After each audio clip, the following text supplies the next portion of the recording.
Selamat siang Ibu Bapak semuanya.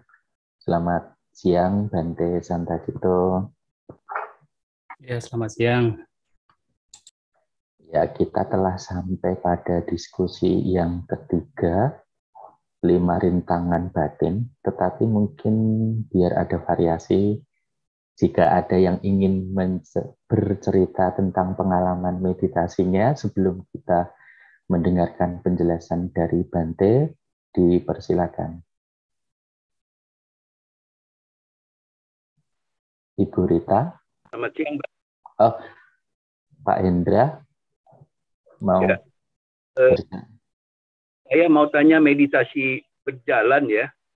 Kan saya jalannya cepat ya. Apakah itu jalan cepat bisa dipakai untuk bermeditasi atau kita jalan yang lambat sekali? Kalau saya lihat walking meditation itu mereka jalannya lambat ya.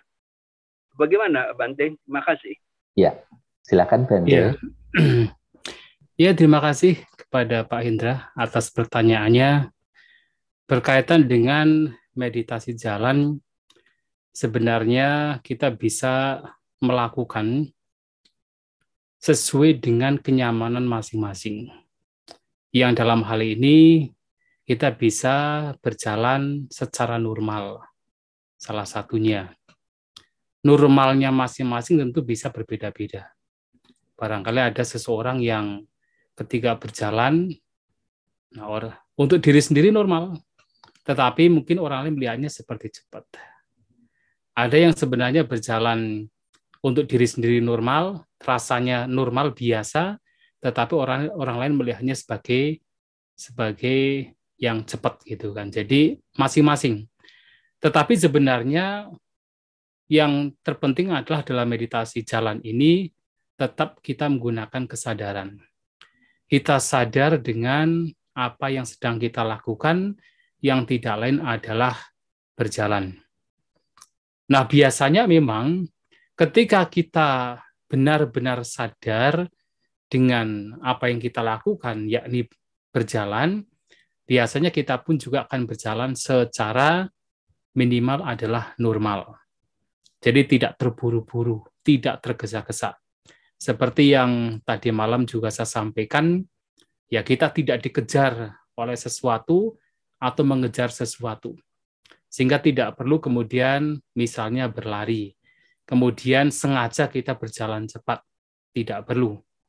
Nah, sehingga kita berjalan bisa dengan cara yang biasa, yang normal.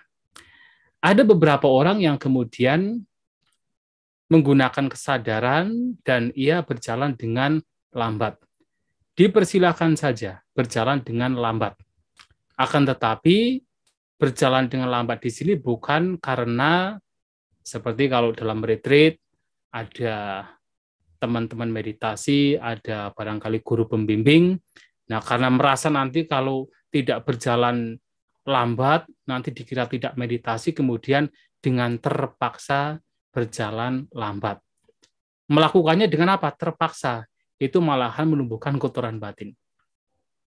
Nah, tetapi kalau kemudian berjalan lambat karena memang ritme dari batinnya membawa dirinya untuk berjalan lambat, yaitu tidak apa-apa, tidak masalah. Nah, jadi bukan karena terpaksa, bukan karena malu, ya bukan karena supaya kelihatan meditasi, kemudian berjalan dengan lambat. Lebih baik berjalan normal, tetapi tetap menggunakan kesadaran, tetap sadar. Karena sekali lagi bahwa meditasi adalah kuncinya kita sadar dengan apa yang kita lakukan. Nah, biasanya kalau sadar ya memang kita tidak akan terburu-buru. Tetapi kecuali ya ketika kita sadar dengan situasi dan kondisi yang sedang terjadi, memang ada waktu-waktu tertentu yang kita pun juga tahu ritme berjalan kita itu mau seperti apa. Misalnya, kita sedang duduk bermeditasi. Kemudian tiba-tiba kita melilit. Matinya kena diare melilit gitu kan. Nah, karena kita sadar dengan apa yang terjadi pada kita, yang waktu itu memang membutuhkan kita untuk pergi ke toilet, ya tentu kita akan berjalan dengan lebih cepat. Tapi melakukan itu juga dengan apa? Dengan sadar. Sadar memang itu adalah kebutuhan. Tetapi kalau tidak ada yang perlu dikerjakan, memang hanya sekedar menyadari ya jalan itu sendiri, tidak dikejar oleh sesuatu dan tidak mengejar sesuatu, ya biasanya akan berjalan dengan normal. Ya, kalau kemudian ritme batin itu membawa berjalan dengan lambat, lebih lambat, yaitu juga tidak masalah. Karena intinya adalah sadar dengan apa yang dilakukan. Ya, saya kira demikian ya. Ya, demikian Pak Terima Indra. kasih. Ya, silakan Bapak Ibu yang lain. Meditasi jalan sudah ada wakil dari Pak Indra.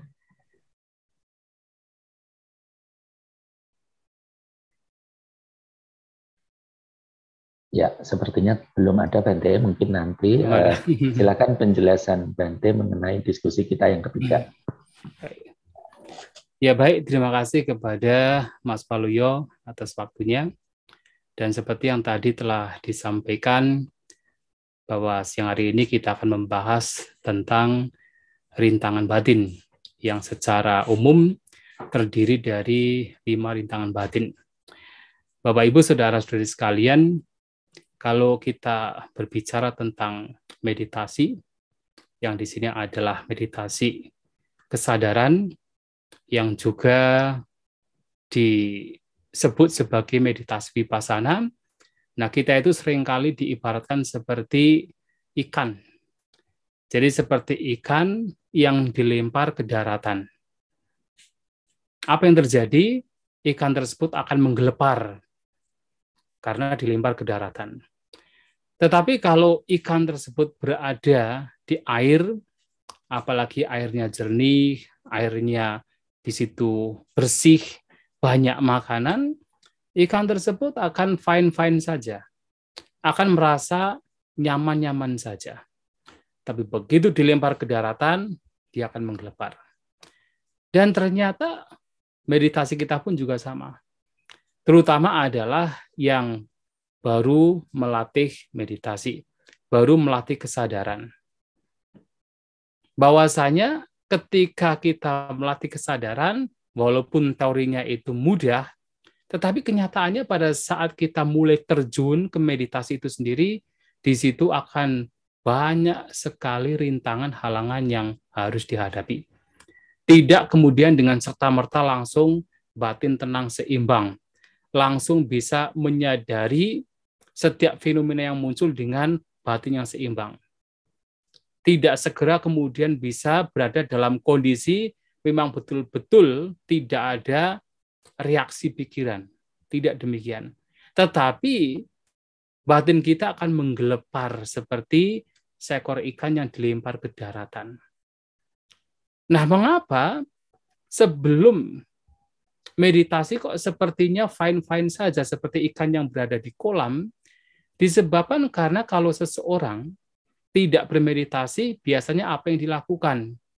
Yang dilakukan adalah ketika mendapatkan rasa bosan, menghadapi hal-hal yang tidak menyenangkan, biasanya akan segera ditutupi dengan kesenangan indera. Bosan sedikit, pergi ke mall, nonton ke sinema, atau cari makan, kemudian sightseeing, dan sebagainya. Sehingga apa? Sehingga ketika ada penderitaan, kemudian ditutupi dengan kesenangan indera. Karena hal itulah, maka seakan-akan hidup itu ya fine-fine saja, tidak ada masalah. Tetapi begitu disuruh untuk bermeditasi, melihat ke dalam dirinya sendiri, wah ternyata banyak sekali rintangan halangan yang memang akan dihadapi. Biasanya mencari kesenangan indera, sekarang begitu ada rasa bosan, ada rasa tidak menyenangkan, nah dalam meditasi ini diminta untuk menghadapi. Diminta untuk menyadari. Awalnya kan begitu ada rasa bosan, mencari kesenangan, ditutupi dengan kesenangan. Begitu ada perasaan tidak menyenangkan, mencari kesenangan yang lain, ditutupi dengan kesenangan lain. Sehingga seakan-akan tidak ada masalah. Tapi begitu kita diminta meditasi, kita diminta untuk mencoba menghadapi, menyadari apapun yang terjadi, itu memang tidak mudah. Karena untuk membiasakan sesuatu yang baru, itu membutuhkan sebuah perjuangan. Meditasi juga sama. Dari yang biasanya membiarkan batin berkeliaran, membiarkan batin mencari kesenangan ke sana kemari, membiarkan batin tidak bisa atau tidak boleh menghadapi penderitaan. Nah, sekarang ketika meditasi kita dilatih untuk menghadirkan kesadaran menghadapi berbagai macam fenomena termasuk yang tidak menyenangkan. Sehingga awal mula ketika seseorang bermeditasi itu seperti ikan yang menggelepar. Atau seperti yang tadi malam saya memberikan sebuah perumpamaan seperti seekor anak sapi yang liar. Jadi lengkapnya adalah kalau ada anak sapi yang liar yang baru dipisah dari induknya, yang mana anak sapi tersebut masih menyusui induknya, tetapi kemudian diambil dipisah, walaupun dia diikat dengan kesadaran, tetapi tidak kemudian dengan serta-merta anak sapi tersebut akan langsung jinak, akan langsung diam. Membutuhkan sebuah proses perjuangan, membutuhkan sebuah waktu agar anak sapi yang liar tadi menjadi jinak. Ya, karena apa? Karena batinnya, pikirannya itu masih merindukan air susu induknya. Pikirannya masih merindukan induknya, sehingga masih berusaha untuk lepas dari ikatan, meronta, berlari. Tetapi kalau itu kesadaran itu kemudian masih tetap kokoh di sana, masih kuat di sana, lagi-lagi ketika lari kemudian ditarik kembali oleh kesadaran, dibawa kembali untuk melihat apa yang saat ini sekarang sedang terjadi, lama-kelamaan batin menjadi jinak. Jinak dengan apa yang sekarang saat ini sedang terjadi. Terutama adalah jinak, ya katakan batin menjadi jinak dengan objek atau batin dan jasmani yang disadari. Nah, jadi memang dalam meditasi ini, ya kita diibaratkan seperti seekor anak sapi yang liar atau ikan yang menggelepar ketika dilempar ke daratan. Nah, sekarang pertanyaannya adalah yang membuat kita menggelepar itu apa? Yang membuat kita seperti anak sapi yang masih liar, masih meronta itu apa? Tidak lain adalah pikiran-pikiran kita, kotoran batin kita, reaksi pikiran kita. Yang tentu dalam hal ini, reaksi pikiran itu sebenarnya juga, ya kalau kita kategorikan menjadi beberapa kelompok, bisa dikelompokkan menjadi 3. Jadi reaksi pikiran yang sudah sangat kuat, kemudian reaksi pikiran yang menengah, kemudian reaksi pikiran yang sangat halus. Yang semuanya ini sebenarnya dalam proses meditasi ini juga harus disadari sampai itu lenyap. Nah, reaksi pikiran yang sangat kasar, nah kalau saya mengatakan reaksi pikiran artinya adalah kotoran batin atau pikiran-pikiran yang sebenarnya menghalangi seseorang dalam bermeditasi, adalah reaksi pikiran, kotoran batin yang sudah termanifestasi ke dalam ucapan dan juga perbuatan jasmani. Karena sudah terlalu kasarnya, maka sampai terucap. Sampai termanifestasi ke dalam perbuatan jasmani. Misalnya karena kebencian, kemudian kata-kata kasar muncul. Perbuatan jasmani sampai memukul, bahkan sampai membunuh bisa terjadi. Karena keserakahan, kemudian berbohong, mencuri, atau melakukan tindakan asusila. Nah, itu adalah yang kasar. Nah, yang kasar ini juga penting untuk disadari. Ya, penting untuk ditengarai, dideteksi. Itulah kenapa dalam hal ini praktik kemoralan juga masih sangat membantu.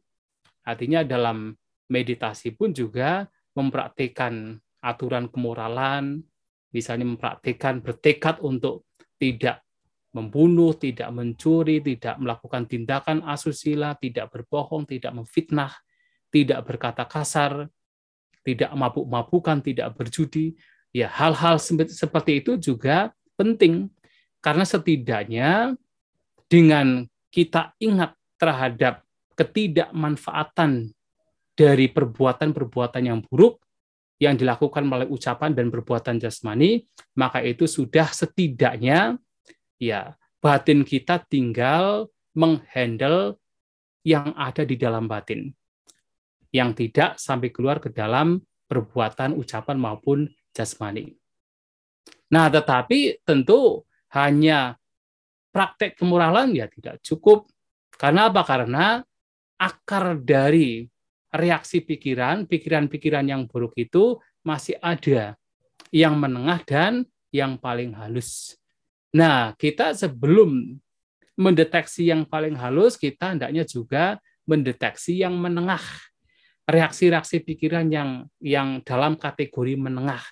Yang tidak lain adalah reaksi pikiran yang mudah ditengarai, mudah dideteksi oleh batin kita, tetapi belum sampai terucap, belum sampai termanifestasi ke dalam perbuatan jasmani. Nah, reaksi-reaksi pikiran itu termanifestasi ke dalam yang ini akan saya bicarakan. Tidak lain adalah 5 rintangan batin. Nah, ini sebenarnya menengah. Yang halus-halus ini ya sebenarnya itu lebih halus lagi, yang terkadang kita melihatnya itu bukan sebagai kotoran batin, tetapi sebenarnya masih kotoran batin itu yang halus. Tetapi sebelum masuk ke yang halus, yang terpenting adalah yang kasar dulu. Karena bagaimana kita bisa mendeteksi yang halus kalau yang kasar pun juga belum terdeteksi.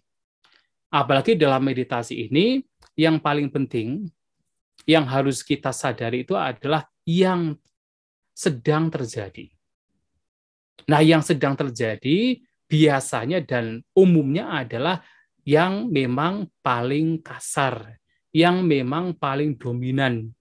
Yang paling kasar, yang paling dominan ini setelah ucapan dan perbuatan jasmani kita menjadi baik adalah kotoran batin yang sifatnya menengah. Tidak lain adalah 5 rintangan batin. Nah, 5 rintangan batin ini jadi diibaratkan seperti air, ya. Jadi batin kita itu seperti air. Nah, pada dasarnya batin kita itu sebenarnya tenang, bersih, bening.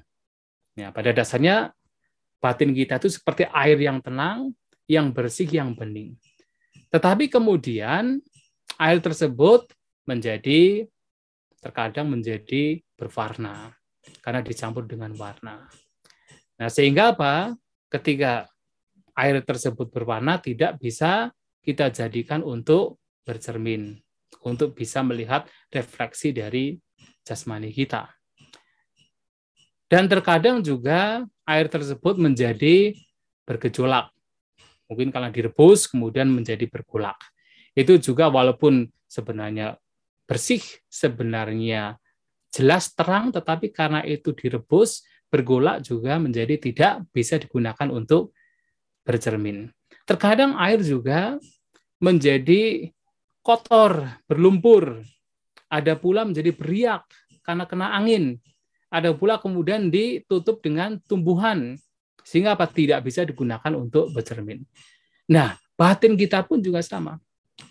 Nah, agar batin kita ini menjadi jelas, menjadi jernih, dan seseorang bisa melihat, mudah melihat segala sesuatu sebagaimana adanya dengan kesadaran yang murni. Nah, pikiran-pikiran yang buruk ini, yang dalam simbol air tadi adalah seperti air yang berwarna dan seterusnya, itu harus dihandle. Nah, yang pertama adalah kita sering menghadapi keinginan-keinginan yang berkaitan dengan kesenangan indera. Jadi seperti yang juga sudah saya sampaikan, bahwa kita itu dari kecil sampai dewasa, sampai tua, bahkan sampai mati, kalau tidak mengenal yaitu pentingnya kesadaran, kita tuh diajarkan untuk selalu apa? Selalu mencari kesenangan indera. Karena apa? Karena tidak pernah mengalami ada kebahagiaan yang lain. Jadi kebahagiaan yang tertinggi tidak lain adalah kesenangan indera. Kesenangan yang diperoleh dengan melihat, menggunakan mata, yang diperoleh dengan mendengar, menggunakan telinga, dengan membaui, dengan mengecap, dengan bersentuhan, dan dengan berpikir-pikir. Berpikir-pikir yang berkaitan dengan kesenangan indera. Nah, karena hidup kita itu diarahkan ke sana, hanya untuk mencari dan mencari, mengejar kesenangan indera, maka pikiran kebanyakan dari kita itu ya selalu mengarah ke sana. Dan tidak hanya pada saat seseorang tidak bermeditasi, bahkan ketika bermeditasi pun juga pikiran-pikiran untuk mencari kesenangan juga akan ada. Jadi seperti yang tadi, seekor anak sapi yang masih merindukan air susu induknya. Ya, seperti seseorang yang baru bermeditasi pun juga masih merindukan kesenangan-kesenangan indera yang biasanya diperoleh. Nah, kalau kita bicara kesenangan indera, tentu itu ya itu sangat bervariatif, macam-macam. Hampir semua yang kita alami melalui 6 indera ini ya sebenarnya adalah kesenangan indera. Yang paling mudah adalah misalnya kalau seseorang terbiasa main Facebook, main Instagram, barangkali Twitter dan sebagainya, atau scrolling Instagram, dan itu adalah tanpa disadari adalah kemelekatan terhadap kesenangan indera. Dan apakah pada saat seseorang kemudian diminta duduk bermeditasi menyadari apa yang sedang terjadi, apakah kemudian langsung batinnya menjadi jinak? Tentu tidak. Keinginan untuk menikmati hal itu akan muncul. Ya kalau kita retreat bersama masih mending karena apa? Handphonenya disita. Itu ya Mas ya. Handphonenya disita sehingga apa? Mau tidak mau harus dihadapi. Jadi walaupun ada keinginan yang kuat untuk buka HP, melihat mungkin WhatsApp, melihat ya berbagai macam kesenangan di HP, nah, tetapi karena handphonenya disita, ya mau tidak mau harus apa? Bertahan, harus menghadapi. Itu masih mending. Ya ketika memang berada di tempat meditasi bersama-sama dengan teman-teman yang memang meditasi. Nah, tetapi ketika tidak berada dalam retreat meditasi, biasanya memang akan lebih sulit. Akan lebih sulit. Ya, tetapi ya saya harapkan bahwa walaupun itu sulit, ya tetap dilakukan. Karena hanya 3 hari ya, nggak sampai 3 hari. Fullnya kan hanya 1 hari ini saja. Ya, tetap dilakukan. Artinya, apapun keinginan-keinginan yang berkaitan dengan kesenangan indera yang sebenarnya tidak ada manfaatnya, cobalah untuk disadari. Ketika itu muncul, sadari. Ya. Jadi memang kesenangan indera itu, kalau tadi seperti halnya air, itu diibaratkan seperti air yang berwarna. Ya, ketika air itu diwarnai itu memang kelihatannya indah. Apalagi kalau diwarnai dengan berbagai macam warna, kelihatannya indah. Tetapi seindah-indahnya air yang berwarna tidak bisa digunakan untuk bercermin. Demikian pula, kesenangan indera itu memang kelihatannya indah, menyenangkan, menyilaukan, tetapi seindah-indahnya kesenangan indera itu tidak membawa kepada yaitu kedamaian batin yang sesungguhnya. Ketika batin dikuasai oleh kesenangan indera, pada akhirnya pasti di sana akan muncul penderitaan, kecemasan, ketakutan, kegelisahan, stres, depresi bisa muncul. Ketika mencari juga ada penderitaan, mempertahankan juga ada penderitaan, apalagi ketika kehilangan juga akan ada penderitaan. Walaupun dalam batasan tertentu, ya fasilitas dan sebagainya itu dibutuhkan, tetapi harus seseorang yang bijaksana akan memahami bahwa ini pun kalau dilekati membawa kepada penderitaan. Nah, seseorang yang memahami, menyadari, seseorang yang sadar, yang terbiasa dengan kesadaran, tapi tidak melekati apa yang disadari, ya biasanya walaupun seseorang memiliki tetapi tidak kemudian sampai melekat erat, yang mana membawa kepada penderitaan. Nah, dalam kita bermeditasi, ketika ada gejolak pikiran, gejolak emosi, yang di situ sifatnya adalah kesenangan indera, itu pun juga harus disadari. Itu menjadi objek. Ketika itu disadari, itu sangat baik. Jadi, dalam meditasi ini, objeknya itu tidak harus yang baik-baik. Seperti kedamaian batin, ketenangan batin, wah kita lebih terkonsentrasi. Tidak hanya itu. Bahkan objek pikiran-pikiran yang buruk, itu pun juga menjadi objek kesadaran. Bahkan ketika seseorang menyadari objek-objek yang seperti itu, disitulah kotoran batin akan berakhir. Sang Buddha pernah mengatakan begini, di dalam perasaan yang menyenangkan, di situ akan ada keserakahan. Tetapi di dalam perasaan yang menyenangkan, di situ akan ada akhir dari keserakahan. Kenapa bisa demikian? Kalau seseorang tidak menyadari perasaan yang menyenangkan, yang itu adalah biasanya membawa kepada keserakahan, kalau tidak disadari, maka yang muncul adalah keserakahan. Yang muncul adalah kemelekatan, yang pada akhirnya membawa kepada duka penderitaan. Tetapi kalau seseorang menyadari perasaan yang menyenangkan, gejolak perasaan yang menyenangkan itu disadari, di situ juga tersadari munculnya keserakahan, maka ketika kesadaran itu muncul, perasaan yang menyenangkan beserta keserakahan yang muncul, itu akan lenyap. Kekuatannya akan lenyap. Maka itu bedanya. Orang yang tidak melatih kesadaran, begitu perasaan menyenangkan muncul, yang muncul adalah keserakahan yang terus berkembang. Tetapi orang yang memiliki kesadaran, begitu perasaan menyenangkan muncul, bahkan keserakahan itu muncul, ketika itu tersadari, itu akan menjadi lemah. Kekuatan dari keserakahan itu akan semakin melemah. Dan pada akhirnya akan lenyap. Maka ketika apapun yang menyenangkan, apapun yang di situ menimbulkan kemelekatan, menimbulkan kesenangan indera, itu juga harus disadari. Sampai kemudian itu lenyap. Nah, ini adalah yang pertama. Rintangan batin yang kedua adalah kebalikannya. Kalau tadi adalah keinginan untuk mencari kesenangan indera, nah yang kedua ini adalah penolakan. Apakah menolak ya sesuatu yang tidak menyenangkan, menolak sesuatu yang memang tidak sesuai dengan selera kita, termasuk di dalamnya ada kebencian, barangkali kemudian ada ketidaksukaan terhadap orang lain, ada dendam, ya, ada kemarahan, atau misalnya meditasi di tempat yang banyak suara, muncul ketidaksukaan, kebencian. Nah, itu semua adalah sebenarnya rintangan batin. Dikatakan rintangan batin kalau kemudian seseorang tidak menyadari.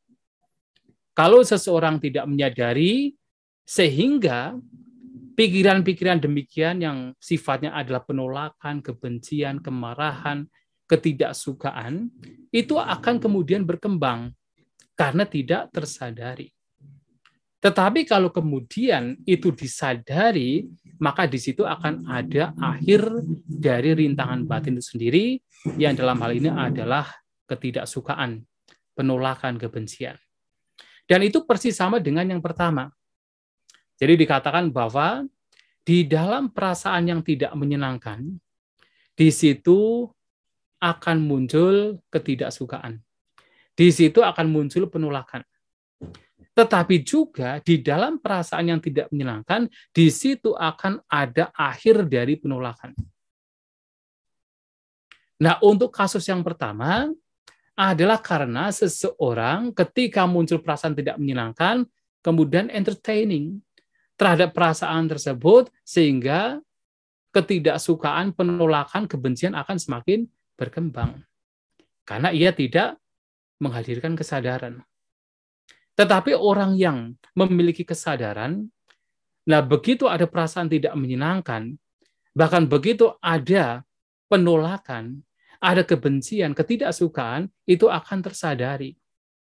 Ketika itu disadari dengan bare attention, bare awareness, kesadaran murni, kesadaran apa adanya, kebencian itu pun juga akan semakin lemah kekuatannya, bahkan akan lenyap. Nah, itu juga harus kita lakukan. Jadi di dalam rintangan batin juga ada sesuatu yang baik selama di situ ada kesadaran. Dan bahkan ini yang membedakan dengan jenis meditasi lain. Nah, dalam meditasi lain itu ada yang namanya meditasi ketenangan.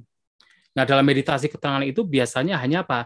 Hanya menggunakan objek-objek yang sifatnya itu baik. Umumnya demikian. Yang sifatnya itu baik. Nah, sementara dalam meditasi kesadaran ini, objek yang dijadikan sebagai objek kesadaran, landasan kesadaran, itu tidak hanya yang baik-baik saja. Yang orang mengatakan baik, misalnya seperti ketenangan, kedamaian batin, kebahagiaan batin, tidak hanya demikian. Bahkan pikiran yang buruk, termasuk kegelisahan, kekhawatiran, ketakutan, apapun yang biasanya dianggap sebagai yang buruk sekalipun, itu bisa menjadi objek kesadaran. Bahkan ketika itu dijadikan sebagai objek kesadaran, disadari sebagaimana adanya, seperti apa adanya, as it is, disitulah justru akan ada akhir dari pikiran yang buruk itu. Nah, ini juga menjadi sebuah latihan. Nah, kalau seseorang senantiasa melakukan demikian, setiap ada gejolak emosi yang berkaitan dengan keserakahan, keinginan untuk mencari kesenangan indera, atau ketika ada gejolak kebencian, ketidaksukaan, penolakan, dan itu disadari, maka itu menjadi sebuah kebiasaan.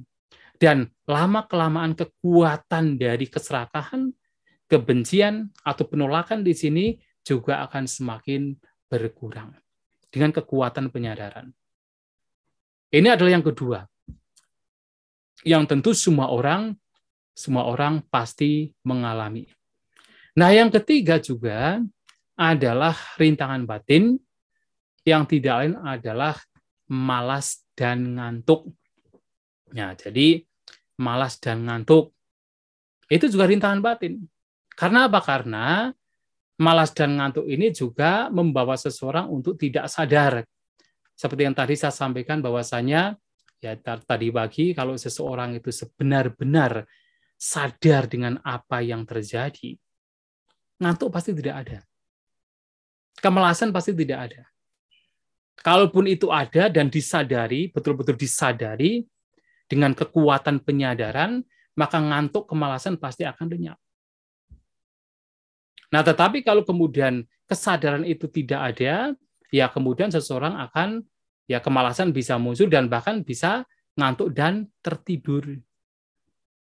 Maka ketika muncul kemalasan, baru muncul saja, baik untuk disadari.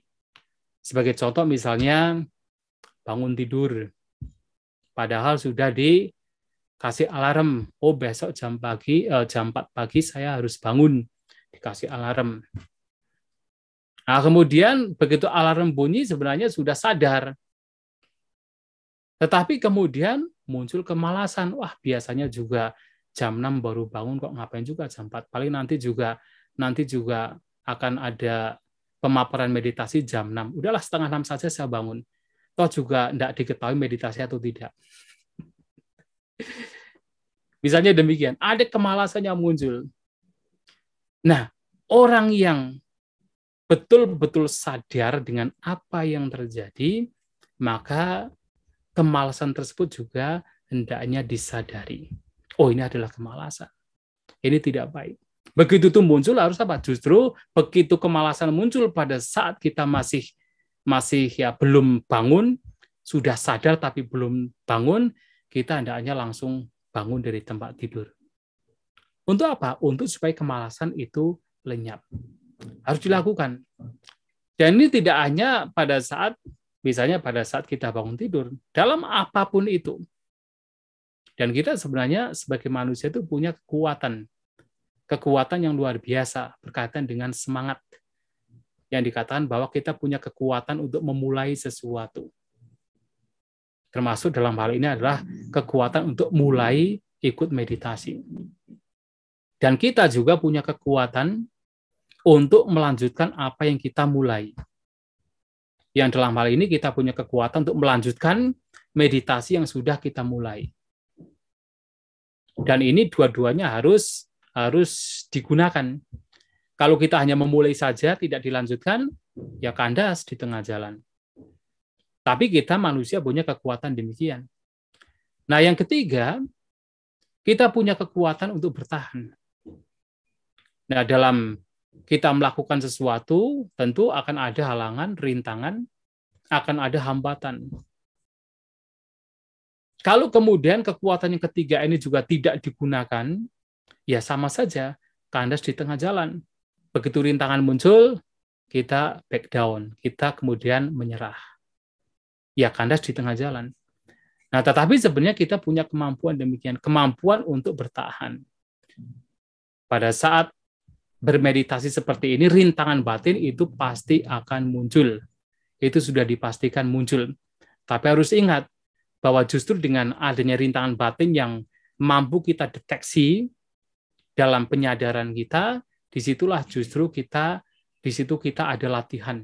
Latihan untuk melemahkan kekuatan pikiran-pikiran buruk, rintangan-rintangan batin. Dan sebenarnya rintangan-rintangan batin ini sebenarnya juga muncul kapan saja, tidak hanya pada saat retreat meditasi. Dalam kehidupan sehari-hari kita juga muncul. Hanya saja dengan kita memiliki kesadaran, ketika itu muncul, kemudian mudah untuk kita deteksi.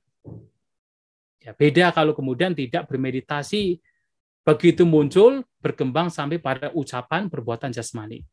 Barangkali sadarnya belakangan.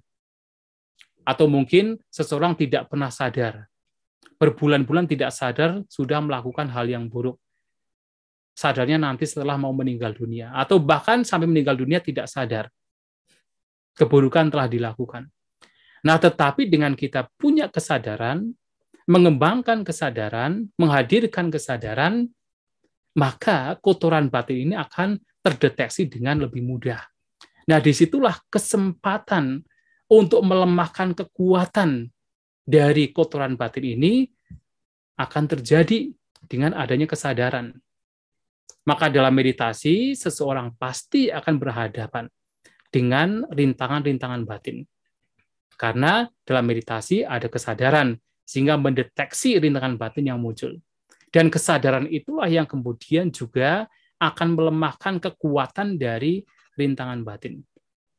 Nah, jadi yang ketiga adalah kemalasan, termasuk rasa ngantuk. Termasuk kalau kita habis makan, biasanya ngantuk juga muncul, itu juga, ya ketika itu muncul juga harus disadari juga. Harus kita punya kekuatan di dalam kesadaran kita. Nah, yang keempat, itu berbeda dari yang ketiga. Kalau yang ketiga itu batin menjadi kendor, nah yang keempat ini batin malahan menjadi sangat aktif, yaitu kegelisahan, kekhawatiran, kita gelisah. Apakah gelisah dengan pekerjaan, gelisah dengan masalah-masalah yang muncul, gelisah dengan pikiran yang tidak mau tenang, kemudian khawatir dengan masa depan, khawatir dengan keluarga, berbagai macam kekhawatiran yang mungkin muncul karena mungkin pernah melakukan hal yang buruk, kemudian muncul kekhawatiran, nanti bagaimana ke depannya, atau karena mungkin tidak pernah melakukan kebaikan, khawatir, nanti ke depannya bagaimana, kegelisahan dan kekhawatiran. Dan selama batin kita gelisah dan khawatir, dan kalau kita entertaining di situ, ya itu akan terus berkembang. Apalagi pikiran kita itu punya habit. Kalau pikiran kita itu sudah berpikir, dan kita melibatkan diri ke dalam pikiran yang berpikir, itu tidak akan pernah ada endingnya. Akan terus berpikir, dan berpikir. Dan kalau tidak hati-hati ya menjadi apa? Menjadi gila. Ya. Tetapi dalam meditasi ini ketika batin kita sudah gelisah, batin kita sudah khawatir, cobalah untuk disadari. Cobalah untuk kita menyadari dengan kesadaran yang murni, dengan kesadaran apa adanya. Ketika itu muncul, tidak kita tolak, tetapi juga kita tidak melibatkan diri. Hanya menyadari.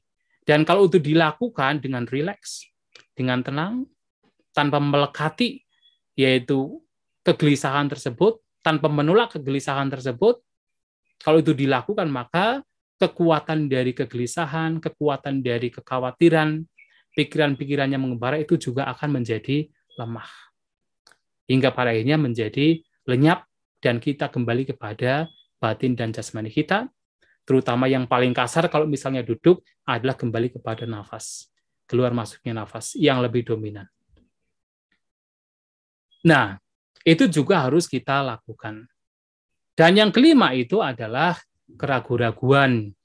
Ya, kalau kita berhubungan dengan meditasi, ya pada umumnya kan orang tidak bermeditasi. Pada umumnya kan orang kan selalu melihat keluar. Bermeditasi melihat ke dalam itu seperti wasting the time, seperti menyia-nyiakan waktu. Ngapain juga duduk diam, seperti nggak ada pekerjaan saja. Gunanya apa? Manfaatnya apa untuk duduk diam? Padahal kegunaannya, manfaatnya itu juga sangat banyak. Ya, secara sederhana adalah kita setiap hari membersihkan tubuh kita. Setiap hari kita memberikan nutrisi bagi tubuh kita. Setiap hari kita memberikan istirahat bagi tubuh kita untuk bisa bertahan. Tetapi bagaimana dengan batin kita yang terus dipekerjakan, yang tidak pernah beristirahat, yang tidak pernah diberi nutrisi? Nah, meditasi itu adalah cara untuk memberikan nutrisi bagi batin kita. Cara untuk memberikan istirahat bagi batin kita. Cara untuk memberikan agar batin kita menjadi bersih. Seperti jasmani yang dibersihkan, meditasi adalah membersihkan batin. Seperti jasmani yang diistirahatkan, meditasi adalah cara untuk memberikan istirahat pada batin kita. Dan manfaatnya banyak sekali. Ya, kalau kita bilang seperti dari tadi malam sampai sekarang, ya sebenarnya tujuan dari meditasi kan untuk melenyapkan kotoran batin, untuk melenyapkan pikiran-pikiran yang buruk. Nah, sehingga apa? Batin menjadi lebih tenang, seimbang, batin tidak terburu-buru, tidak tergesa-gesa, batin menjadi jernih. Dan konflik penderitaan akan semakin berkurang. Dan inilah manfaatnya. Sehingga ketika kita bermeditasi dan muncul keraguan-raguan, hendaknya keraguan-raguan itu jangan sampai muncul. Sadari keraguan-raguan tersebut, dan bahwasanya harus kita ya firm untuk katakan memiliki keyakinan bahwa meditasi ini memberikan manfaat yang besar. Nah, itulah Bapak Ibu, saudara-saudari sekalian, bahwasanya rintang-rintangan batin ini akan kita hadapi, karena itu pasti muncul, dan hadapilah dengan kesadaran. Dengan kita senantiasa sadar dengan apa yang terjadi pada batin dan jasmani kita, bersama dengan keluar masuknya nafas, maka kita pun juga akan mampu menengarai munculnya rintang-rintangan batin. Ketika itu muncul, sadari, sehingga kekuatannya akan semakin menjadi lemah. Ada hal yang baik ketika kita mampu sadar terhadap rintangan-rintangan batin. Karena pada umumnya, kalau kita tidak bermeditasi, kita tidak sadar. Tapi begitu kita bermeditasi, kita mulai sadar. Memang sulit, seperti ikan yang menggelepar, seperti seekor anak sapi yang masih meronta. Tetapi kalau itu dilakukan lagi dan lagi, maka kekuatan dari pikiran kita, batin kita, kesadaran kita akan semakin berkembang. Ketenangan, keseimbangan batin itu akan semakin berkembang dalam batin kita. Ya, saya kira untuk siang hari ini pemaparan tentang 5 rintangan batin sampai di sini, dan untuk selanjutnya waktu saya kembalikan pada Mas Waluyo. Terima kasih. Ya, terima kasih Bante uraiannya tentang 5 rintangan batin yang kita hadapi dalam meditasi ini, dan juga tadi dijelaskan bahwa itu tidak terjadi dalam retreat saja, tapi memang dalam kehidupan sehari-hari. Selanjutnya adalah Ibu Bapak sekalian, kalau ada pertanyaan atau pengalaman tentang meditasi, boleh disampaikan.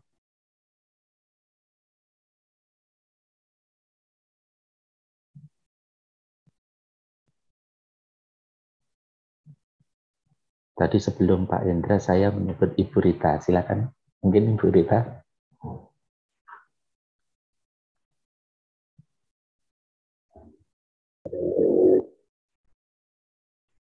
Terima kasih kesempatannya.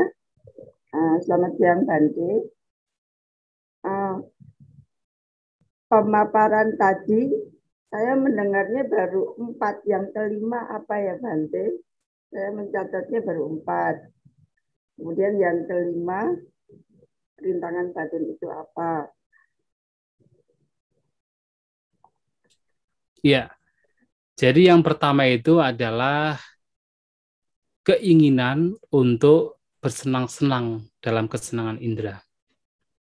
Yang kedua adalah kebencian, yang di dalamnya ada penolakan, ketidaksukaan, barangkali kemarahan, dendam, yang sifatnya adalah kebencian. Yang ketiga adalah malas dan ngantuk, batin yang kendor, batin yang malas, itu yang ketiga. Yang keempat adalah kegelisahan dan juga khawatir, batin yang tidak mau diam, batin yang tidak mau beristirahat, tidak mau tenang, terus mengembara, terus berpikir. Yang keempat. Yang kelima adalah keraguan-raguan. Jadi ragu-ragu terhadap terutama apakah meditasi ini bermanfaat atau tidak. Apakah meditasi yang saya lakukan sudah benar atau masih salah. Keraguan-raguan terhadap utamanya adalah meditasi itu sendiri. Itu adalah yang kelima. Itu 5 rintangan batin yang biasanya muncul dalam kita bermeditasi. Yang sebenarnya dalam kehidupan sehari-hari juga muncul, hanya saja tidak terdeteksi dengan baik. Saat bermeditasi itu terdeteksi dengan baik. Dan itulah kesempatan bagi kita untuk melenyapkan. Bagaimana? Adalah dengan kesadaran. Dengan kesadaran pasif, kesadaran murni. Ya, saya kira demikian ya. Ya, tentang rintangan batinnya mungkin kita beri nama rintangan batin kalau tidak disadari, begitu ya, Bante? Betul. Karena kalau sudah disadari sebenarnya sudah lenyap. Sudah bukan rintangan batin. Ini sudah cuma pikiran kita yang memberi nama, Bu Rita ya. Kita beri nama 5 rintangan batin kalau kita tidak menyadarinya. Betul, iya. Kemudian Bante saat meditasi tiba-tiba objeknya itu pindah ke mata, kan merem Bante. Pindahnya ke sini. Tidak apa-apa. Jadi sebenarnya yang terpenting adalah kesadaran apapun yang muncul itu masih disadari. Ya, jadi tidak kemudian kita tuh kaku misalnya harus nafas. Jadi begini ya, jadi ada sebuah perumpamaan yang menarik sekali. Kalau misalnya ada seseorang yang mau membuat pesta. Nah, dalam pesta tersebut, si tuan rumah ini mengundang banyak tamu. Tetapi ada tamu utama. Misalnya, tamu utamanya adalah Pak Presiden. Nah, dalam pesta tersebut ada tamu utama yaitu Pak Presiden dan juga ada tamu-tamu lainnya. Mungkin para menteri, para pejabat, teman-teman, keluarga lain gitu kan pada berdatangan. Nah, tuan rumah yang baik pastinya dari banyaknya tamu yang datang dia tetap yaitu fokus atau tetap dia itu berhubungan dengan tamu utama yaitu Pak Presiden. Akan tetapi tamu-tamu lain pun juga kadang-kadang nyamperin juga, say hello, memberikan hadiah, kan begitu. Ketika itu terjadi, apakah si tuan rumah kemudian akan diam, kemudian hanya kepada Pak Presiden saja? Ya tidak. Ketika tamu-tamu lain juga datang, ya say hello, ya hello juga. Memberikan hadiah, ya diterima juga. Tetapi fokusnya, walaupun dengan adanya tamu-tamu lain yang dia juga bisa merespon dengan baik, tanpa berbenturan, dia pun juga masih apa? Lebih fokus dominan kepada tamu utama, yaitu Pak Presiden. Meditasi ini juga sama. Nafas ini hanya seperti Pak Presiden. Tapi bukan berarti ketika ada tamu-tamu lain kita berbenturan, kita menolak, tidak. Ketika ada tamu-tamu lain seperti mungkin kesadaran terhadap jasmani pindah ke kening atau ke tubuh, ke punggung dan sebagainya, nggak masalah. Selama itu disadari, selama batin kita tenang, batin kita rileks, tidak melekat, dan juga tidak menolak, itu masih dalam meditasi kesadaran. Akan tetapi kalau kita membiasakan batin kita untuk menyadari yaitu nafas, nanti nafas ini menjadi seperti Pak Presiden, menjadi tamu utama. Jadi kita selalu kembali kepada nafas, walaupun dengan tamu-tamu lainnya ketika mereka datang tidak berbenturan, tidak ada penolakan, tetap tenang, batin tetap tenang. Justru kalau kemudian di situ kemudian kok merasa kok saya tidak fokus, merasa kok saya tidak terkonsentrasi, nah disitulah sudah mulai apa? Mulai ada kotoran batin.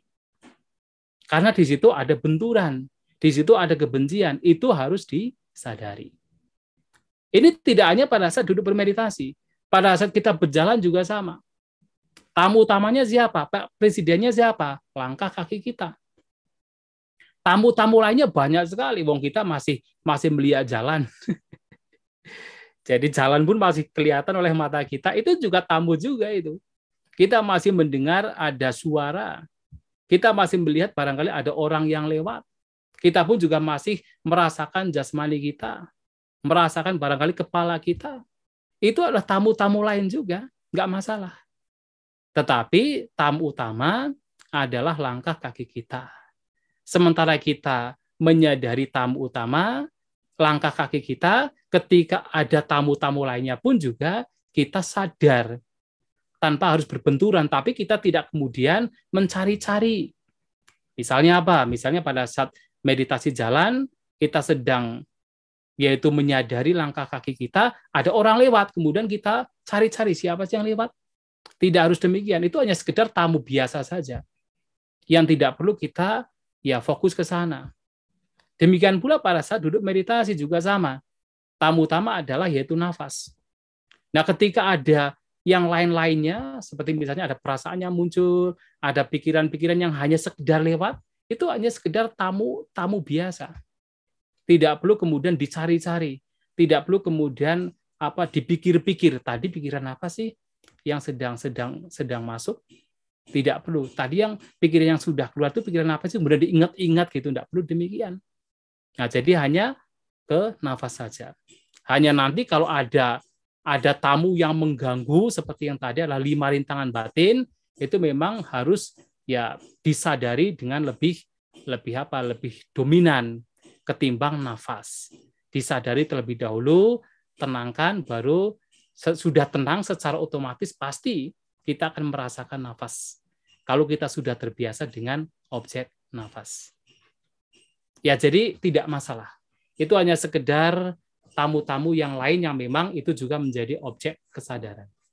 Ya, dengan demikian batin kita tidak akan berbenturan dengan apapun fenomena yang muncul. Ya, mudah-mudahan bisa dipahami. Ya, sebelum ke Mas Danang, di ruang chat ada Mbak Intan. Mungkin butuh penegasan, Bante. Apakah benar kesimpulan Mbak Intan bahwa kemampuan berkesadaran termasuk dalam kategori skill yang harus dilatih melalui meditasi? Kalau saya mengatakan benar. Karena kesadaran ini memang awalnya itu ada kesengajaan yang mesti dikembangkan. Hanya nanti setelah kesadaran ini menjadi skill, sudah menjadi skill, itu seperti tanpa usaha. Jadi begini, ada sebuah pernyataan dari Sang Buddha begini. Salah satu contohnya, ketika mata melihat objek, di sana muncullah biasanya perasaan menyenangkan, tidak menyenangkan, ataupun perasaan yang netral. Nah, seseorang kemudian memahami bahwa apapun perasaan yang muncul itu sebenarnya hanya sesuatu yang tidak kekal. Kemudian ada perenungan, etang santang, etang panitang, yaditang upeka. Ini mendamaikan, ini luhur, yang tidak lain adalah keseimbangan batin. Nah, pernyataan yang diberikan oleh Sang Buddha ini adalah keseimbangan batin yang muncul ini muncul dari kesadaran pasif. Jadi ketika seseorang melihat objek dengan mata atau apapun itu dengan 6 indera kita, di situ akan muncul perasaan. Apakah menyenangkan, tidak menyenangkan, atau perasaan biasa, perasaan netral. Melihat objek yang menyenangkan, muncul perasaan menyenangkan. Dan biasanya kalau sudah menyenangkan, ada keserakahan. Dan pemahaman yang muncul adalah bahwa itu adalah tidak kekal, itu berkondisi. Nah, sehingga orang yang terbiasa mempraktikkan kesadaran pasif, nah seseorang akan kembali kepada batin yang seimbang, kembali kepada kesadaran murni. Ketika kesadaran murni ini dimunculkan, dihadirkan, di situ akan ada keseimbangan batin, UPK. Tapi UPK di sini UPK yang muncul karena kesadaran murni, kesadaran pasif. Awalnya itu adalah harus dihadirkan. Nah, tetapi kemudian ketika itu dipraktikkan lagi dan lagi, itu menjadi sebuah keterampilan, menjadi skill, dan itu bisa akan muncul tanpa ada usaha. Sehingga Sang Buddha sampai memberikan sebuah perumpamaan. Jadi seperti seseorang yang menutup mata atau membuka mata. Jadi begitu ada perasaan yang menyenangkan atau tidak menyenangkan atau netral, batin langsung seimbang. Seperti seseorang membuka mata atau menutup mata. Tanpa ada usaha yang jungkir balik. Kalau awalnya kan masih jungkir balik, seperti tadi seekor anak sapi yang masih merindukan air susu induknya. Tapi kalau kesadaran ini dikembangkan sedemikian rupa, itu menjadi sebuah skill, sebuah kemampuan. Maka kalau kita bicara sati, yang di sini adalah kesadaran, itu juga bagian dari sati indriya, satindriya. Nah, jadi yang dimaksud dengan satindriya atau indriya sati, indriya kesadaran, adalah ketika kesadaran itu sudah menjadi indriya. Seperti mata. Mata dikatakan sebagai indera atau indriya. Karena apa? Karena mempunyai skill. Kapanpun dia melihat, langsung melihat. Telinga. Indriya telinga. Sotindriya. Sota indriya. Indriya telinga. Itu karena punya skill. Kalau begitu mendengar, ya langsung mendengar. Nah, kesadaran ini pun juga kalau dikembangkan lagi dan lagi, itu juga menjadi skill. Maka disebut sebagai satindriya, indriya sati. Menjadi sebuah skill. Seperti seseorang menutup mata atau membuka mata. Jadi begitu ada perasaan yang menyenangkan atau apapun perasaan itu, yang biasanya seseorang yang tidak mengembangkan kesadaran akan terseret kepada keserakahan ataupun kebencian. Nah, orang demikian akan langsung kembali kepada ke saat ini dan sekarang di dalam batin yang seimbang. Batin yang seimbang yang muncul dari kesadaran pasif. Dan makanya ya saya mengatakan benar bahwa kesadaran di sini adalah skill kalau itu dikembangkan. Ya. Ya. Baik, terima kasih Bante. Selanjutnya tadi ada yang ingin menyampaikan, yaitu Mas Danang. Dipersilakan. Selamat siang Bante. Ya, baik. Ya, selamat siang. untuk rintangan tadi yang kelima, keraguan, itu sering saya rasakan justru pada posisi duduk ketika kita misal full lotus itu kok baru sebentar sudah geringgingan. Wah, terus kemudian muncul di pikiran, ini menyehatkan apa tidak ini buat kaki. Nah, biasanya memang saya hening atau meditasi biasa duduk di kursi dengan telapak kaki menginjak di tanah seperti itu. Terima kasih. Ya baik, sebenarnya untuk posisi duduk, sebenarnya walaupun tadi malam saya mengatakan bisa duduk di tempat di lantai dengan tempat duduk tertentu, tapi bukan berarti itu sebuah keharusan. Kalau memang terbiasa dengan duduk di kursi dan itu menjadi lebih baik, batin lebih berkembang, kesadaran juga lebih mudah muncul, juga dipersilahkan. Tidak harus duduk di lantai. Duduk di kursi juga tidak masalah. Nah, berkaitan dengan menggunakan posisi duduk full lotus itu memang tidak semua orang bisa.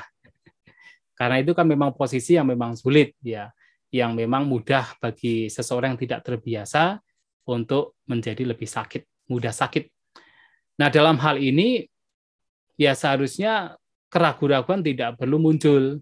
Dalam artian bagaimana? Dalam artian ya memang yang namanya fisik itu ya mengalami sakit. Tidak hanya orang biasa, orang yang sudah suci pun juga masih mengalami sakit fisik.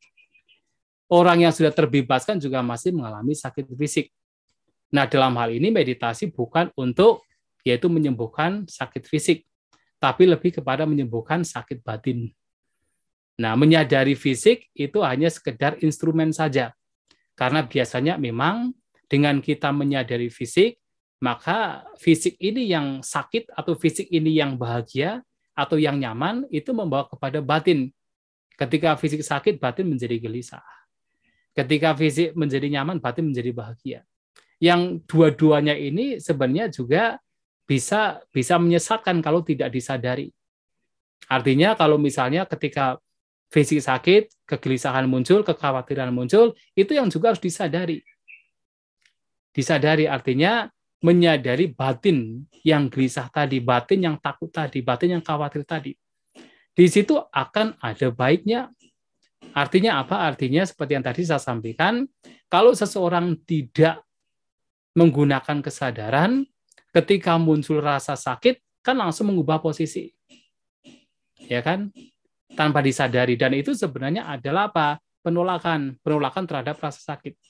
Walaupun itu adalah sesuatu yang sebenarnya sederhana di masyarakat, tetapi itu adalah sesuatu yang sebenarnya menjadi juga akar dari segala hal yang mana berkaitan dengan kebencian, berkaitan dengan penolakan. Nah, membiasakan yang kecil-kecil ini, nanti yang besar-besar pun juga apalagi. Begitu ada yang tidak menyenangkan, langsung ditolak, langsung lari, kebencian muncul. Nah, tetapi justru dengan kesadaran ini, begitu ada rasa sakit fisik, dan kemudian tersadari gejolak pikiran yang membenci, atau pikiran yang tidak suka, yang gelisah, yang takut, khawatir, ini menyehatkan atau tidak, itu hendaknya disadari. Ketika disadari, ya sebenarnya kebencian tersebut, kekhawatiran tersebut juga sifatnya tidak kekal. Itu muncul, kemudian kekuatannya juga melemah dan bahkan akan menjadi hilang. Dan itu adalah latihan. Itu latihan batin juga. Latihan menyadari yang mana akan melemahkan kekuatan dari pikiran-pikiran yang buruk. Jadi ada baiknya di dalam fisik yang sakit asal kita masih ada kesadaran di situ. Ada baiknya. Walaupun seandainya tidak bisa bertahan lama, itu sudah sangat baik. Karena kalau tidak bermeditasi kan biasanya tidak pernah terpikir juga untuk menyadari gejolak pikiran yang muncul karena fisik yang sakit. Tidak pernah terpikir. Tapi begitu kita duduk meditasi, ada rasa sakit, kita kemudian ya ada keinginan atau ada kekuatan untuk menyadarinya. Dan itu adalah latihan. Ya, saya kira demikian ya.